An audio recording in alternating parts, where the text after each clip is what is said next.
आणि रातभर बांगो बांगो बांगो. असल्या पद्धतीचं औषध आहे. दम मारो दम जुना झाला, आता बांगो बांगो सुद्धा जुना झाला. तुझ्या टिंब टिंब दम आहे का? आता हे कोणत्या मापकाने तपासायचं? अरे आमच्यात दम आहे का? आहे ना, म्हणूनच बोलतोय ना. बिगर दमाचा नाही, दम आहे. एक नाही दोन सांभाळतोय. तू काय समजून सांभाळायला? हा, दोन्हीला 3 लेकर आहेत. तू नको सांगू मला. करा म्हणून मी सीबीआय कडे आणि त्या ईडी कडे चौकशी देणार आहे. हा बघा, मिनाज फारुकी, हे परभणी जिल्ह्यातला मिनाज फारुक. वाल्मिका 5 कोटीचं बिल काढलं, 10 लाख रुपये खर्चा, 4,90,00,000 जेब में. मग वाल्मिकला ईडीची नोटीस नाही यायचं तर काय होईल? ही घ्या ईडीची नोटीस, 2/2/2024 ईडीची नोटीस. हे वाल्मिकांना का प्रताप.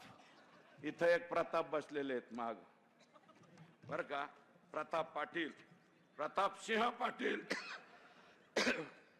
हे माल कमावणार सिंह वाल्मिकांना, असं ह्यांचं नाव इथं ठेवावं लागेल. या ठिकाणी पाकिस्तानातून तस्करी झाली. गुजरातमध्ये 60 कोटींचं 173 किलो ड्रग पकडलं. आणि एक बातमी आहे दिव्य मराठीची 8 महिन्यापूर्वीची, बर का, ही काढून आणली मी. तुम्हाला सुद्धा टाकतो, तुमच्या खासदार ओमराजेंना टाकतो, आमदार आमचे राणादादा असतील, स्वामी साहेब असतील, सावंत साहेब आले नाही, त्यांचं स्वतःचं ऑपरेशन आहे.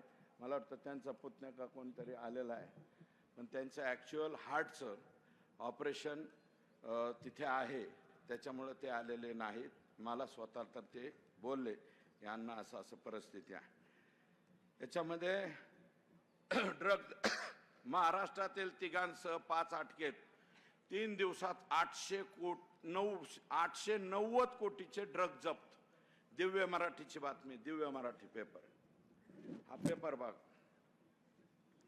आणि हे इंजेक्शन आहे. ड्रग म्हणजे कोणतं? औषध नाही बर का, ऐसा लगाने का.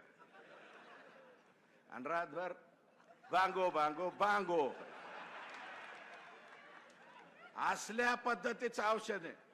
दम मारो दम जुना झाला, आता बांगो बांगो सुद्धा जुना झाला. नवीन गाणं मला माहित नाही, मी नवीन पिक्चर बघत. तुम्हाला सांगतो, याच्यामध्ये 890 कोटीच्या ड्रग्स मध्ये कैलास सानप, दत्ता आंधळे हे 2 आरोपी अटक आहेत. गेल्या 1.5 वर्षापासून का 1 वर्षापासून. त्याच्या बरोबर कोणाबरोबर फोटो आहे? धनंजय मुंडे यांच्या बरोबर त्याचा फोटो. आका, मेन आका. हा फोटो बघा, हा सुद्धा व्हॉट्सअप वरती टाकतो. करा खुलासे, द्या आम्हाला शा. निस्ते शिव्या देते. यांचे 4-5-10 लोक बसलेले. सुरेश दसच्या आईला असं, सुरेश अर्ध्या माझी आई वर गेलेली, वर असली तर बघ रे माझी आई. मधीच कुणाला तरी वरून बाण हाणायला लावा, माझ्या आईला दिलेल्या शिव्या माघारी घ्या, असं काहीतरी होऊ द्या. शिव्या देत आहेत, देऊ द्या. धमक्या देत आहेत. इथं आता म्हणले कोणतरी धमक्या, अंजली दामिनीला धमक्या, कुणाला धमक्या. मला सुद्धा एक मेसेज आला, तुझ्या टिंब टिंब दम आहे का? आता हे कोणत्या मापकाने तपासायचं?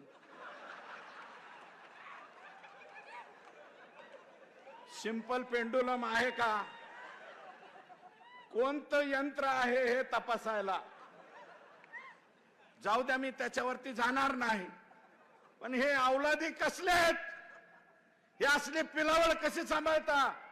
अरे आमच्यात दम आहे का? आहे ना, म्हणूनच बोलतोय ना. बिगर दमाचा नाही, दम आहे. एक नाही दोन सांभाळतोय. तू काय समजून सांभाळायला? हा, दोन्हीला 3 लेकर आहेत. तू नको सांगू मला.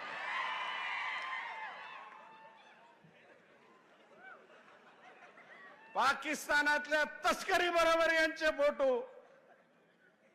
सारंगी महाजन काय म्हणाल्या काल परवा, तिचा नवरा कसला बी असू द्या, पण सारंगी महाजनने काय चूक केली, सारंगी महाजन काय म्हणाल्यात ते सुद्धा ऐका. तरी सुद्धा आमचे दादा म्हणते धुरांवयही त्याचा संबंध नाही, असं दादा. सुनेत्रा वहिनींच्या गावातून बोलतो दादा, पद्मसिंह पाटलांच्या गावातून बोलतो, पवनराजेंच्या गावातून बोलतो दादा. तुमचं नातं आहे इथं, तुम्ही आमचे जावई आहात. सुनेत्राताई आमच्या भगिनी आहेत, बहीण आहे बर का. माझी विनंती आहे दादा, याला काढा राव, याच्या जागेवर कायंदेला द्या ना. ती कायंदे निवडून आलाय ना. शिंदखेड राजाचा उद्या आम्ही जाणार आहोत. दीपक केदार म्हणाले राजमातेच्या जन्मदिनी आम्ही तिथे जातो. त्या शिंदखेड राजाचा आमदार आहे, अजितदादाच्या पार्टीचा, जिजाऊंच्या गावचा आमदार आहे. कायंदेला द्या, कुणाला द्या, पण हे कशाला ठेवता हो. याचं लय आमचं वाटोळ केलं याने.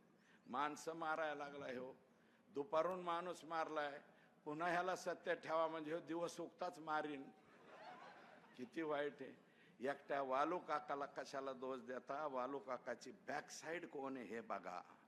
आणि हे म्हणतात माझा काही संबंध नाही. असं कसं, हे वागणं बरं नव्ह. आणि बरेच ओमराजेंना विचारा, त्यांची सासरवाडी आमच्याकडेच. डॉक्टर देशमुख INTच्या घरातली आमची मुलगी, मला माहिती आहे, आमचे जावई आहेत ते. आम्ही बी त्यांच्या लग्नात सतरंजा उचलायला होतो.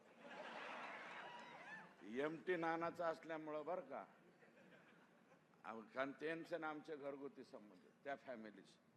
मुंडे साहेबाबरोबर घरगुती संबंध राहिलेली ही देशमुख फॅमिली कुठे आहे आता, कुठे? अरे माणसं उचलून नेता, पुन्हा त्यांना बी 15 लाख आणि 25 लाख द्या म्हणता. आणि हे असले वाघ आता. ओमराजे, डॉक्टर देशमुख, मला वाटतं दादा तुमचे सुद्धा पाहुणे असतील, आमच्या राणा दादांचे. हे देशमुख बर का. तर तू हसू नका, हसण्यासारखा विषय नाही. बाया माणसाची अट्रॉसिटीची केस केली डॉक्टर वरती. उद्याच्याला फक्त परळी नगरपालिकेला निवडणुकीला उभा राहायला नाही पाहिजे म्हणून केस. अतिशय चांगल्या माणसावर सुद्धा खोट्या नाट्या केस रचल्या जातात. अशा पद्धतीने वागतात. आणि तुम्हाला सांगतो काय, अरे कुणीकडे राजकारण चाललंय.